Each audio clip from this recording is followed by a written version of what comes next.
बिस्मिल्लाहिर्रहमानिर्रहीम। अस्सलाम वालेकुम नादरीन, आप यूट्यूब चैनल देख रहे हैं। मैं इमरान खान हूँ। नादरीन, हमने टेलीथॉन की और बड़ी कामयाब टेलीथॉन हुई। बहुत सारे जो सहाफ़ती नाम हैं वो उसके अंदर शामिल थे। मैं सबके नाम नहीं ले सकता, लेकिन बहुत बड़ी शख्सियात थी। साबिर शाकिर भाई थे हमारे साथ, और ये मकबूल जान साहब थे, हारून रशीद साहब थे, दोनों बहुत सीनियर लोग हैं। खालिद जमील साहब थे हमारे साथ। 2-3 शायरों ने ज्वाइन किया, सहाफ़ियों ने ज्वाइन किया, समाजी शख्सियात ने ज्वाइन किया, कारोबारी हजरात ने ज्वाइन किया, और फिर बड़ी तादाद में लोगों ने इस टेलीथॉन के अंदर शामिल होकर अपने डोनेशन दिए। और बदस्तूर ये डोनेशन देने का सिलसिला जारी है। ये आप QR कोड्स देख सकते हैं हमारी स्क्रीन के ऊपर, ये लगे रहेंगे, वक्तन फ़वक्तन आप देखते रहेंगे। इसमें जो एक QR कोड है वो पाकिस्तान के लिए है, दूसरा जो है वो मगरबी ममालिक के लिए है। तो इनके ज़रिए से आप फ़ंड रेजिंग कर सकते हैं सैलाब मुतासरीन के लिए, और ये पैसा सैलाब मुतासरीन के ऊपर ख़र्च किया जाएगा। ये जहाँ बरतानिया में NGOs हैं जो ये पैसा इकट्ठा कर रही हैं, और ये हमारे साथ मिलकर हमारी निगरानी में पाकिस्तान में इस पैसे को खर्च करेंगे, ताकि जो सैलाब मुतासरीन हैं उनकी तकालीफ कम करने में हम भी अपना कोई रोल प्ले कर सकें। नाज़रीन, आज के दिन में मैं गुजारिश करना चाहता हूँ, बताना चाहता हूँ, लीड्स के जो हमारे रहने वाले बरतानिया के दोस्त अहबाब हैं उन्हें बताना चाहता हूँ कि फ़ंड रेजिंग के लिए आज शाम को हम लीड्स में आ रहे हैं। ये जनाब बरतानिया का शहर लीड्स है। वहाँ पे जो प्रोग्राम है वो banqueting hall, Leeds city council, और ये पोर्टलैंड क्रिसेंट लीड्स, और इसका जो पोस्ट कोड है वो LS11UR। और इसके बाद जो है वो इसमें इनका कॉन्टैक्ट नंबर भी है, ये आप पढ़ सकते हैं, आपको नज़र आ जाएंगे ये एड्रेस और कॉन्टैक्ट नंबर और एड्रेस जो है वो आपको नज़र आ रहा होगा। ये जो पोस्टर है इसके ऊपर।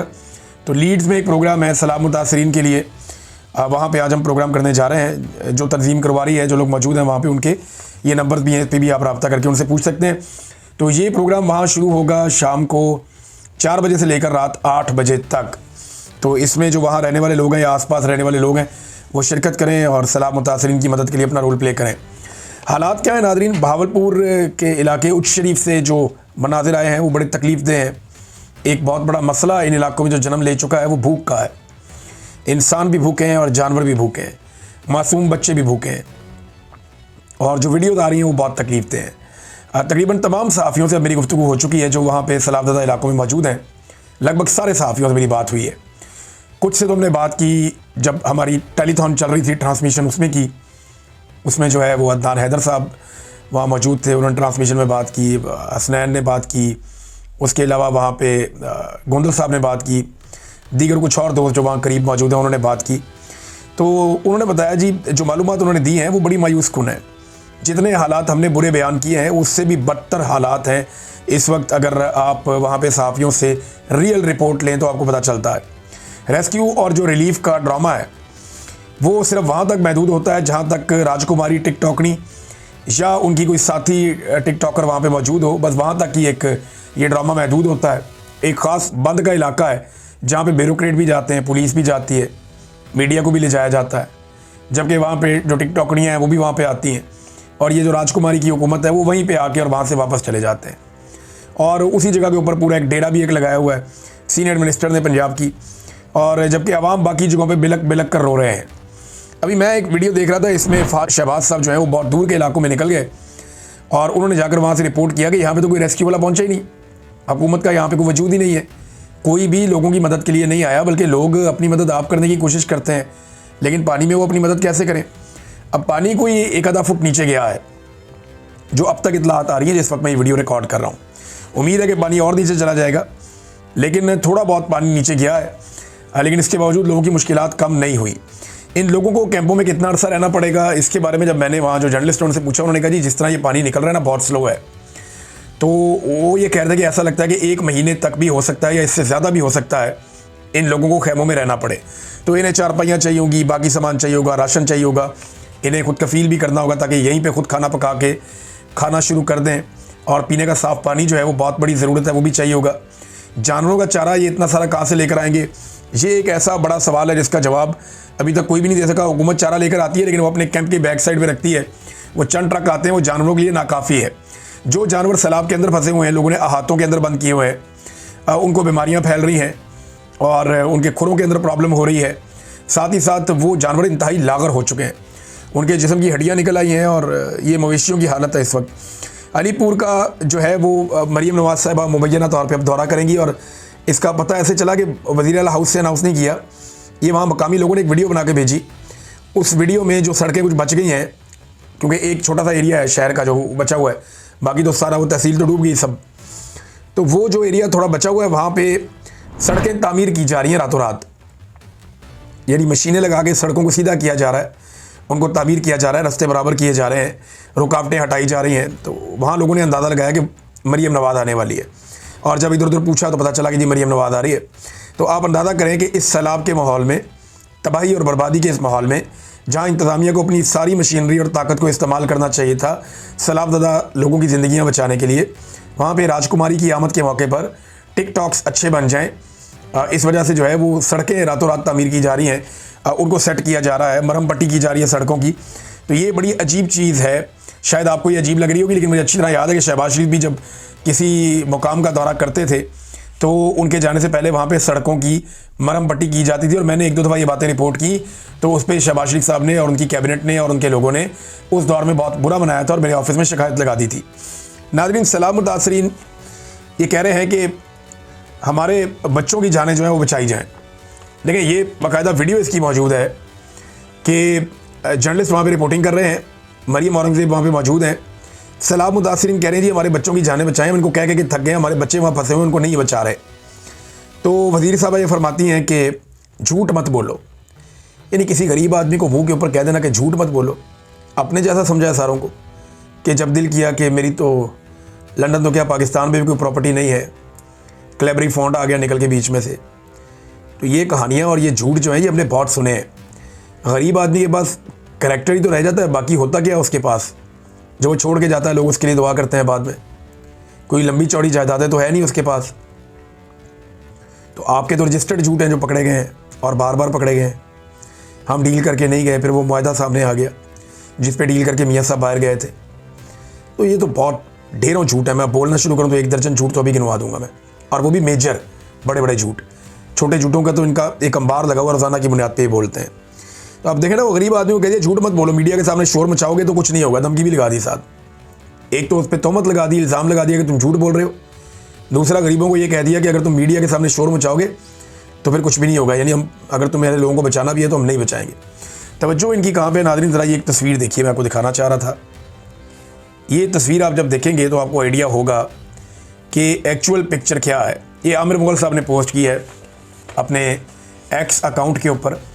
ये मरीम नवाज़ दिखाई जा रही है, पीछे सूरज निकल रहा है और लोग डूब रहे हैं, उनके घर डूब रहे हैं, दरख्त डूबे हुए हैं, उनके जानवर डूबे हुए हैं, लोग बचाओ बचाओ की आवाज़ें लगा रहे हैं, हेल्प बचाओ लोग ऐसे बोल रहे हैं, और मरीम नवाज़ के हाथ में एक मोबाइल फ़ोन है, आईफोन, और वो उससे अपनी टिकटॉक बना रही है।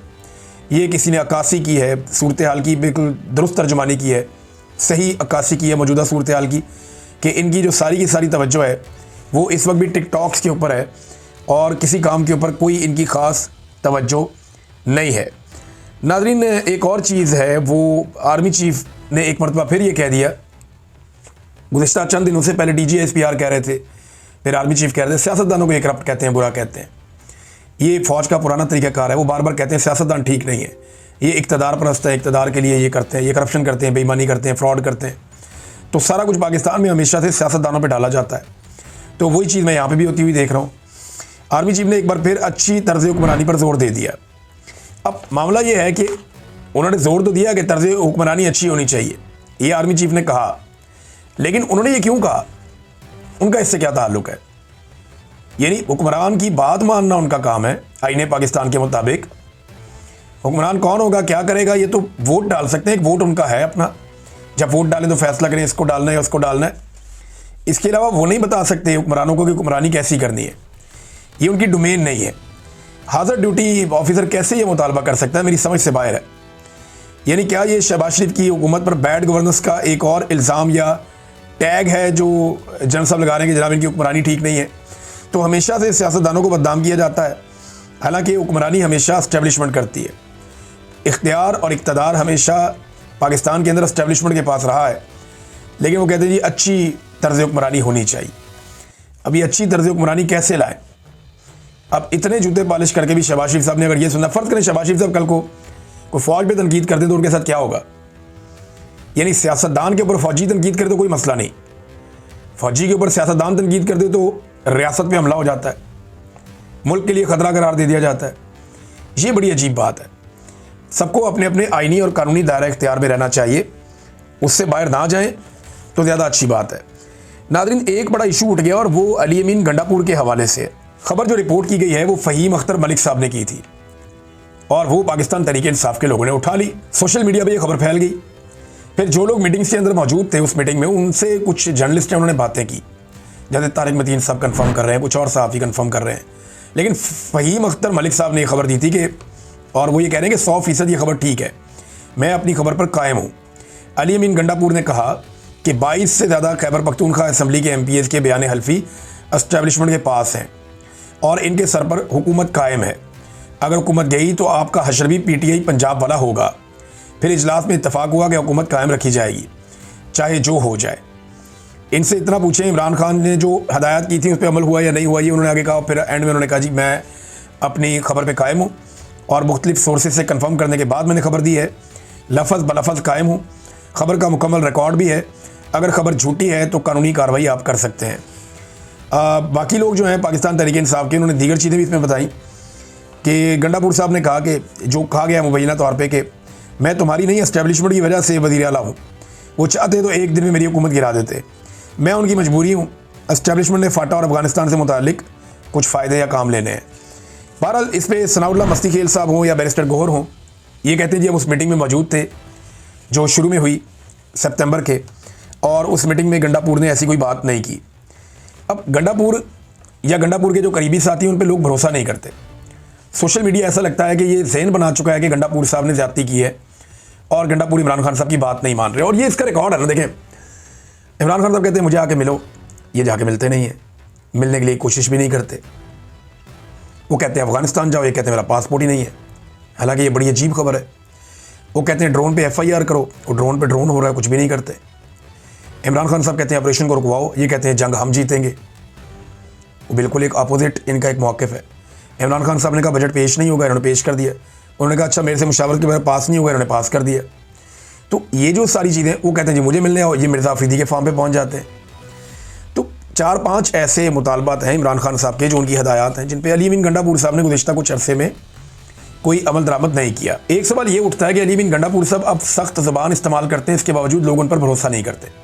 यानी अभी इन्होंने कल जो स्टेटमेंट रात को आया उसमें बड़ी धमकियाँ दी है कि ऑल ओवर द वर्ल्ड में चैलेंज कर रहा हूँ, सबके लिए बात कर रहा हूँ। ऑल ओवर द वर्ल्ड करने की ज़रूरत ही नहीं है, पाकिस्तान में बात करनी है सिर्फ, और डी चौक जाना था, वहाँ आप गए नहीं। बहरहाल गंडापुर साहब कहते हैं जी कि इमरान खान को कोई माइनस नहीं कर सकता, कोई माइकल आल ऐसा नहीं है, किसी के बाप में भी ये हिम्मत नहीं है। बड़ी धमकियाँ में सख्त लहजा, लेकिन PTI अब मुतासिर नहीं होती उनके स्टेटमेंट से। गंडापुर साहब के अपने मीडिया के करीबी लोग हैं कुछ, वो इसको वायरल करने की कोशिश करते हैं, यानी वो इसको उनका स्टेटमेंट उठाते हैं, उसको लगाते हैं, लेकिन वो वायरल होता नहीं है। लोग उसे रीपोस्ट ही नहीं करते, बल्कि उसके ऊपर लोग जो कुछ लिखते हैं वो मैं यहाँ पढ़ भी नहीं सकता। गंडापुर साहब की मुखालफत पार्टी में बहुत हद तक बढ़ चुकी है। अगर इमरान खान साहब ने गंडापुर को रेस्क्यू ना किया तो उनकी हालत शेर अफजल मरवत वाली हो जाएगी, या उनकी हालत जहांगीर तरीन वाली हो जाएगी, या वो महमूद खान और परवेज़ खटक बन जाएंगे। मुझे तो ऐसा दिखाई दे रहा है, नहीं साफ दिखाई दे रहा है, गंडापुर साहब दोबारा DA खान से इलेक्शन भी नहीं जीत पाएंगे। अगर इमरान खान साहब ने उन्हें रेस्क्यू ना किया तो वो इलेक्शन लड़ने की पोजीशन में नहीं होंगे। अब चाहे वो जितने मर्जी सख्त स्टेटमेंट दें, लोग तो उनके दिन गिन रहे हैं। ये बाकी महीना रह गया, 2 महीने आपके गुजर गए। आपने 90 दिन का टाइम दिया था और आपने कहा था मैं अपने आप को टाइम दे रहा हूँ कि अगर मैं इमरान खान साहब को बाहर ना निकाल सका 90 दिन में तो फिर मैं फैसला करूँगा अपनी सियासत का, छोड़ दूंगा सियासत। तो अब गंडापुर साहब के पीछे दिन रह गए थोड़े, लेकिन साथ ही साथ उन्होंने कुछ और स्टेटमेंट्स देना शुरू कर दिए हैं। और वो अब अक्सर ये भी कहते हैं कि देखें इमरान खान ने अपना फैसला खुद करना है, एस्टेब्लिशमेंट तो उनके पीछे पड़ी हुई है, अब वो जो मर्जी करें। लेकिन गंडापुर साहब का वो कहते हैं ना, एक पंजाबी में एक मिसरा है बड़ा मज़ेदार शेर है, बल्कि जो बोल ज़बानों निकल गया वो तीर कमानों निकल गया, कि मुंह से आपके जो बोल निकल गया वो कमान से निकले हुए तीर की तरह है, वो वापस नहीं आता, वो फिर अपने टारगेट पे जाके लगता है। तो गंडापुर साहब ने ऐसे ही किया। आप देखें ना जहांगीर तरीन साहब की हालत क्या हो गई, इन्होंने भी इमरान खान साहब से बेवफाई की थी। वैसे इमरान खान साहब की अजीब किस्मत है, जो भी उन्हें धोखा देता है वो एक्चुअली अपने आप को धोखा दे देता है। यानी मैंने देखा उनकी एक साबिका अहलिया जो है, एक ऐसी थी जिससे उन्होंने सेटलमेंट के तहत तलाक ली और वो उनके साथ अच्छे रिलेशन रहे तो वो ठीक है। अब इमरान खान साहब की एक दूसरी बीवी भी है।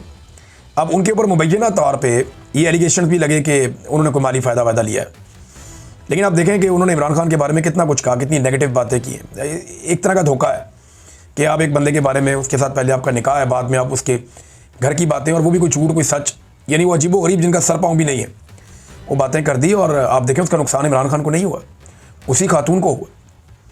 ये अब एक रियलिटी है, आप इससे भाग नहीं सकते। जहांगीर तरीन ने इमरान खान साहब को धोखा दिया, अलीम खान ने दिया, देखिए उनकी हालत क्या है। परवेज़ खट्टक को देख लें आप, महमूद खान वापस इमरान खान के साथ शामिल होना चाहते हैं। तो जिसने धोखा दिया उनके साथ आप देखें वो पब्लिकली वो कहाँ पहुँच गए। अब जहांगीर तरीन साहब ये कहना शुरू हो गए हैं कि उन्होंने सियासत छोड़ दी है। वैसे छोड़ना ही बनता है, जो उनके साथ हो गई है। इमरान खान साहब को छोड़ के पब्लिक ने तो उनके साथ हाथ किया, एस्टेब्लिशमेंट भी उनके साथ हाथ कर गई। यानी एस्टेब्लिशमेंट ने जहांगीर तरीन को लोधरा से नहीं जितवाया। आप ये देखेंगे एस्टेब्लिशमेंट ने लाहौर से जितवा दिया ओन चौधरी को, और अलीम खान को जितवा दिया, जहांगीर तरीन को नहीं जितवाया। तो अब जहांगीर तरीन साहब कह रहे हैं जी मैं खिदमत करूँगा, और वैसे ऑप्शन भी कोई नहीं है उनके पास। उन्होंने कहा जी मैं सियासत नहीं करूँगा, मैंने छोड़ दिया। लेकिन जितना मैं जानता हूँ ना, सियासत ऐसी चीज़ है ये नहीं छूटती। अलीम खान साहब भी हल्फन कहा करते थे, बड़ा जोर लगा कर कहते थे कि अब सियासत से मेरा कोई ताल्लुक नहीं, मैं कभी सियासत में नहीं आऊँगा। लेकिन वो फिर फंस गए, सियासत में आ गए, वज़ीर भी बन गए। तो वज़ीर बनने के बाद जो है वो अब दोबारा बयानात शयानत भी देते हैं। तो एक दिन जहांगीर तरीन भी वापस आ ही जाएंगे पॉलिटिक्स में। ये मुश्किल होता है कि बंदा जो पॉलिटिक्स करने वाला हो वो ज़्यादा देर तक अपने आप को पॉलिटिक्स से बाहर रख सके। एक अजीब चीज़ और है, इस पर ज़रा आप गौर कीजिएगा नाज़रीन, कि पाकिस्तान तहरीक इंसाफ के सोशल मीडिया पे पहले पाकिस्तान मुस्लिम लीग नून एतराज़ करती थी, फिर पाकिस्तान की एस्टेब्लिशमेंट एतराज़ करती थी। लेकिन आजकल जो सबसे ज़्यादा अटैक पाकिस्तान तहरीक इंसाफ के सोशल मीडिया पे होता है वो ना एस्टेब्लिशमेंट कर रही है, ना पाकिस्तान तहरीक इंसाफ की मुखालिफ जमातें कर रही हैं। आजकल सबसे ज़्यादा अटैक गंडापुर साहब का ग्रुप कर रहा है, और उनके हमायती अकाउंट कर रहे हैं पाकिस्तान तहरीक इंसाफ के सोशल मीडिया के ऊपर जो अटैक्स हो रहे हैं। अब तक के लिए इतना ही, अपना ख्याल रखिएगा, अपने इस चैनल का भी। अल्लाह हाफ़िज़।